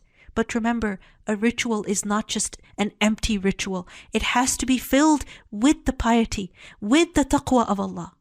And that is what puts life in that act of worship. That is what makes it acceptable to Allah subhanahu wa ta'ala. So when a person does something with the taqwa of Allah, then remember the reward is preserved with Allah subhanahu wa ta'ala. We learn about ritual sacrifice that وَأَمَّا نَحْرُكَ فَمَخْذُورٌ لَكَ عِنْدَ رَبِّكَ. That as for your ritual slaughter, it is preserved for you. It is stored for you with your Lord, meaning its reward is saved with Allah for you. Thus have we subjected them to you, that you may glorify Allah for that to which He has guided you, and give good tidings to the doers of good. Indeed, Allah defends those who have believed. Indeed, Allah does not like everyone treacherous and ungrateful. Permission to fight has been given to those who are being fought. So here, the Muslims were given permission to stand up for themselves and take revenge now. Why? Because they were wronged. And indeed, Allah is competent to give them victory. They are those who have been evicted from their homes without right, only because they say our Lord is Allah. They didn't commit any crime. There was no criminal record, no murder, no theft, nothing. The only reason? They said, Rabbuna Allah. And were it not that Allah checks the people, some by means of others, there would have been demolished monasteries, churches, synagogues, and mosques in which the name of Allah is mentioned. So why is it that the Muslims were allowed at that time to fight the people of Makkah? Because the power of the people of Makkah had to be broken. Because in their transgression, they were stopping at no limit. And so Allah subhanahu wa ta'ala has given this permission to people to take revenge, and to Muslims especially. Why? So that the oppression of the oppressors is broken. And Allah will surely support those who support Him. وَلَيَنْصُرَنَّ اللَّهُ مَنْ يَنْصُرُهُ. Allah does not need our help. He will help those who help Him, meaning those who help His cause. Indeed, Allah is powerful. لَقَوِيٌّ عَزِيزٌ. He is powerful, exalted in might. He can deal with His opponents Himself, but He honors you by giving you a chance to support His deen, to see how loyal you are to Him. And they are those who, if we give them authority in the land, they will establish prayer and give zakat and enjoin what is right and forbid what is wrong. Yani, if Allah subhanahu wa ta'ala grants them freedom, this is what they will do. They will not become deceived by their freedom and power, and to Allah belongs the outcome of all matters. And if they deny you, O Prophet sallallahu alaihi wasallam, so before them did the people of Nuh and Ad and Samud deny their prophets, and the people of Ibrahim and the people of Lut, and the inhabitants of Madian, and Musa was denied. So I prolonged enjoyment for the disbelievers, then I seized them, and how terrible was my reproach. And how many a city did we destroy while it was committing wrong, so it is now fallen into ruin? And how many an abandoned well, and how many a lofty palace? These structures are standing, but the inhabitants are gone. So have they now traveled through the earth and have hearts by which to reason? فَتَكُونَ لَهُمْ قُلُوبٌ يَعْقِلُونَ بِهَا. Hearts by which to reason, and ears by which to hear. So having a functioning ear is not enough. It is to listen to what is good and benefit from what is good. That is what makes ears beneficial. For indeed it is not the eyes that are blinded, but blinded are the hearts which are within the chests. And they urge you to hasten the punishment, but Allah will never fail in His promise. And indeed a day with your Lord is like 1,000 years of those which you count. This is why we become impatient. And for how many a city did I prolong enjoyment while it was committing wrong? Then I seized it, and to me is the final destination. Say, O people, I am only to you a clear warner. So those who have believed and done righteous deeds, for them is forgiveness and noble provision. They did noble deeds, they will be served in a noble, honorable way. But the ones who strove against our verses, seeking to cause failure, those are the companions of hellfire. And now an example of that is mentioned. And we did not send before you any messenger or prophet, except that when he spoke or recited the Quran, Shaitan threw into it, meaning some kind of misunderstanding. Meaning shaitan tried his best to interfere with the speech of the recitation of the Prophet and to disturb it. But Allah abolishes that which shaitan throws in. Then Allah makes precise his verses. Meaning whatever shaitan tried to insert was abolished. And Allah is knowing and wise. So therefore, whatever the prophets conveyed is pure from any adulteration. Because Allah eliminated the work of shaitan. But then why did Allah allow shaitan to, interfere in the first place? That is so he may make what shaitan throws in a trial for those within whose hearts is disease and those hard of heart. And indeed, the wrongdoers are in extreme dissension. And so those who were given knowledge may know that it is the truth from your Lord and therefore believe in it, and their hearts humbly submit to it. And indeed is Allah the guide of those who have believed to a straight path, despite the crafts of shaitan. So we see that there are three types of hearts. There are three types of people. The first is الَّذِينَ فِي قُلُوبِهِمْ مَرَضٌ, those in whose hearts is a disease, in which is a weakness. So faith is not complete. So shaitan manages to affect such hearts. So when such people hear satanic suggestions, they hear satanic speech, they get deeply affected by it, and it becomes a trial for them. The second is وَالْقَاسِيَةِ قُلُوبُهُمْ, those whose hearts are hard, who don't get affected by any warning, no advice, and so they don't understand. They fail to comprehend the words of Allah and His Messenger. So when they hear satanic suggestions, satanic words, they easily get influenced because those satanic words only confirm their biases. And then third is those of knowledge, those whose hearts are soft and tender, humble, believing. And so when shaitani words, when satanic suggestions and satanic speech is going around, they don't get affected. In fact, they actually become even more firm in their faith. The words through which shaitan misleads people become a means of further strengthening them in faith. Why? Because now they're able to see the truth even more clearly. You see, every now and then we hear some strange things. People will raise controversies about the Prophet ﷺ, about the Quran. So we see these responses in people. Some people immediately get affected. They will even go to the point of leaving Islam. Then there are other people who, for them, such articles and such things are like fire for them. So they get so happy. They get further into their disbelief and they use that to lead other people astray as well. And then the people of Iman, people of knowledge, they only become more firm in their Iman through such trials. May Allah subhanahu wa ta'ala make us among them. But those who disbelieve will not cease to be in doubt of it until the hour comes upon them unexpectedly, or there comes to them the punishment of a barren day. All sovereignty that day is for Allah. He will judge between them. So they who have believed and did righteous deeds will be in the gardens of pleasure, and they who disbelieved and denied our signs, for those there will be a humiliating punishment. And those who emigrated for the cause of Allah and then were killed or died, Allah will surely provide for them a good provision. So don't pity them. And indeed it is Allah who is the best of providers. He will surely cause them to enter an entrance with which they will be pleased. And indeed Allah is knowing and forbearing. That is so. And whoever responds to injustice with the equivalent of that with which he was harmed and then is tyrannized, Allah will surely aid him. لَيَنْصُرَنَّهُ اللَّهُ. Indeed, Allah is pardoning and forgiving. So this is Allah's promise that He certainly helps the oppressed. And this is why the Prophet ﷺ warned us against the prayer of the oppressed. He said, fear the prayer of the oppressed, for it is lifted up on clouds. And Allah says, by my honor and might, I will surely help him, even if it is after some time. So لَيَنْصُرَنَّ اللَّهُ. Allah will help him. And this ayah also makes clear that the person who takes revenge only as much as the wrong that was done to him, then he's not the aggressor. He's not doing dhulm.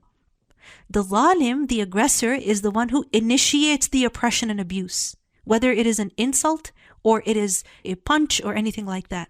We learn in a hadith that when two people revile each other, meaning they hurl verbal abuses at each other, the responsibility for what they say rests on the first to speak, as long as the one who wronged does not become excessive.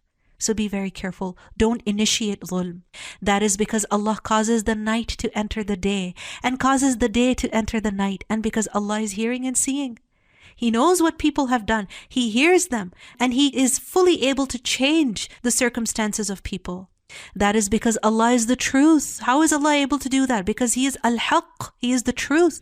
And that which they call upon other than Him is all falsehood. And because Allah is the Most High, the Grand. Do you not see that Allah has sent down rain from the sky and the earth becomes green? Look at how Allah changes things. Indeed, Allah is subtle and acquainted. To Him belongs what is in the heavens and what is on the earth. And indeed, Allah is the free of need, the praiseworthy. Do you not see that Allah has subjected to you whatever is on the earth and the ships which run through the sea by His command? And He restrains the sky from falling upon the earth unless by His permission? Indeed, Allah to the people, La Ra'ufur Rahim. He is surely kind and merciful. Never forget that. And He is the one who gave you life, then He causes you to die, and then He will again give you life. Indeed, mankind is ungrateful. For every religion, we have appointed rites which they perform. So each ummah was given certain rituals. So, O Prophet ﷺ, let the disbelievers not contend with you over the matter, but invite them to your Lord. Because some people are very quick to criticize, different rituals in Islam. So every religion has their own rituals. Indeed, you are upon straight guidance. And if they dispute with you, then say, Allahu a'lamu bima ta'malun. Allah is most knowing of what you do. This is how you respond to people who stubbornly argue with you. Not for the truth, but to insult you. Just remind them, Allah knows what you're doing. Allah will judge between you on the day of resurrection concerning that over which you used to differ. Do you not know that Allah knows what is in the heavens and the earth? Do you not know that Allah knows what is in the sky and earth? Indeed, that is in a record. Allah knows everything, and everything is recorded as well. Indeed, that for Allah is easy, and they worship besides Allah that for which He has not sent down authority, and that of which they have no knowledge, no evidence whatsoever, and there will not be for the wrongdoers any helper. And when our verses are recited to them as clear evidences, you recognize in the faces of those who disbelieve disapproval. They're visibly upset, irritated, annoyed. They're almost on the verge of assaulting those who recite to them our verses. They get so angry. Say, then shall I inform you of what is worse than that? It is the fire which Allah has promised those who disbelieve, and wretched is the destination. O people, an example is presented, so listen to it. So all of us are being asked to listen to this carefully. Indeed, those you invoke besides Allah, meaning those you think are very capable of helping you, you think that they respond better than Allah does, so this is why you ask them and you depend on them and you expect from them. Do you realize what they are? They will never create as much as a fly, even if they gather together for that purpose. And this is not just the idols that people used to worship once upon a time or they worship today. This is even, the science that we so depend on. And yes, we have advanced a lot, alhamdulillah, but are we capable of making even a fly? Really? We're not. They will never create a fly, even if they gather together for that purpose. Realize the weakness of the creation before the Creator. And if the fly should steal away from them a tiny thing, they could not recover it from Him. Because you see now, what is modern shirk? It is atheism. It is denial of God. So you think so highly of yourself. Well, what is it that you're even capable of doing? You cannot make a fly, and if the fly takes something away from you, you can never recover it. You cannot even track a virus. Weak are the pursuer and pursued. Why do people deny Allah? Why do people associate partners with Allah? Because مَا قَدَرُ اللَّهَ حَقَّ قَدْرِهِ. They have not appraised Allah with true appraisal. Indeed, Allah is powerful and exalted in might. This is the real problem. That people don't understand who Allah is. They don't even know who Allah is. They think Allah is not able to help them, or that Allah could not have created something so perfect, something so massive and huge. Do you know who Allah is? The reason why people deny Allah is because they don't know Him. This is the real problem. And sometimes people get disappointed making dua to Allah, and then they start turning towards different things, different beings that perhaps they will answer, perhaps they will help. Yani, what do you think about Allah? That He doesn't like you? That His treasures will diminish if He gives something to you? Allah subhanahu wa ta'ala gives to those whom He loves and those whom He does not love. You don't have to be likable because Allah is Rahman Rahim. And why should you think in the first place that Allah doesn't like you? Because there is nothing more honorable near Allah than dua. Remember that. When you call upon Allah, you become honorable in the sight of Allah. Allah chooses from the angels messengers and from the people. Indeed, Allah is hearing and seeing. So Allah chose Jibreel among the angels, and He chose Muhammad sallallahu alaihi wasallam amongst human beings. In a hadith we learn that Allah examined the hearts of His servants and found the heart of Muhammad sallallahu alaihi wasallam to be the best. So He chose him and sent him with His message. He knows what is presently before them and what will be after them, and to Allah will be returned all matters. Ya ayyuhalladhina amanu, O you who have believed, bow down, make ruku'. Wasjudu, make sajda, make prostration. Wa'budu rabbakum, and worship your Lord. Waf'alul khair, and do good things. La'allakum tuflihun, that you may succeed. Use your life for good things. Make time for ruku', for sajda, for ibadah, for doing good things. This is what will make you successful. Don't just chase the dunya. وَجَاهِدُوا فِي اللَّهِ حَقَّ جِهَادِ, and strive for Allah with the striving due to Him. The striving that He deserves. هُوَ اجْتَبَاكُمْ, He has chosen you. وَمَا جَعَلَ عَلَيْكُمْ فِي الدِّينِ مِنْ حَرَجٍ, and He has not placed upon you in the religion any difficulty. So aren't you going to strive? Because Allah subhanahu wa ta'ala has not created any difficulty in Islam. The difficulty is actually inside of us. We find certain things difficult because of our weakness or our laziness.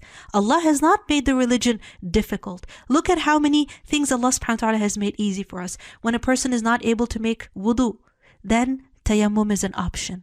When a person is not able to pray standing, then they can sit in prayer. When a person is traveling, they can combine their salah. A person can pray salah anywhere. If they're not able to go to the masjid, you can make your home into a masjid.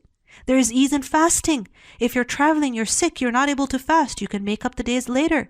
If you're not able to fast at all because of your health, then you can give the fidyah. There is room for everybody. There is ease in Hajj. And there's different ways of giving sadaqah. There isn't just one way of contributing. There is ease in tahara. So a person can, sleep in a state of janaba, or they can shower first and then sleep. And we see that if people make mistakes, if a person forgets, if there's an accident, then Allah subhanahu wa ta'ala is forgiving and merciful. In a hadith, we learn that verily Allah has pardoned for me, my ummah, meaning their mistakes, their forgetfulness, and that which they have been forced to do under duress. So Allah has made the deen so beautiful. So aren't you going to strive? And what is this deen? Millata abikum Ibrahim. It is the religion of your father Ibrahim. Huwa sammakum al-muslimin. Allah has named you Muslims before, meaning in former scriptures, and in this revelation as well. So this is the name that Allah has chosen for us, Muslimin. And let us be proud of this name. Let us not hide this name. Let us not extend it or replace it with other labels that we have come up with. Subhanallah, we have become so divided amongst ourselves that we don't think Muslim is a description that is complete. We need another description that, okay, but what? Sunni or this or this or that or this or that. Yani we are so unhappy with what Allah has given us. Huwa sammakumul muslimin. That the messenger may be a witness over you, and you may be witnesses over the people. فَأَقِيمُوا الصَّلَاةَ وَآتُوا الزَّكَاةَ. So establish prayer and give zakat. وَاعْتَصِمُوا بِاللَّهِ. And hold fast to Allah. Hold fast to His book. هُوَ مَوْلَاكُمْ. He is your protector. فَنِعْمَ الْمَوْلَى. And excellent is the protector. وَنِعْمَ النَّصِيرُ. And excellent is the helper. So seek Allah's help, because He is your protector. So hold on to Him. The fact is the deen is easy, but a person cannot follow it without Allah subhanahu wa ta'ala's tawfiq, without Allah subhanahu wa ta'ala's aid.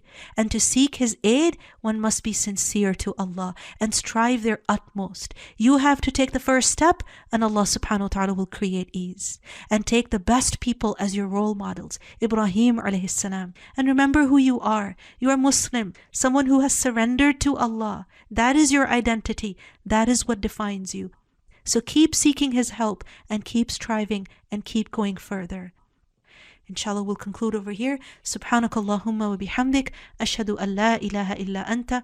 Astaghfiruka wa atubu ilayk. Wassalamu alaykum wa rahmatullahi wa barakatuhu.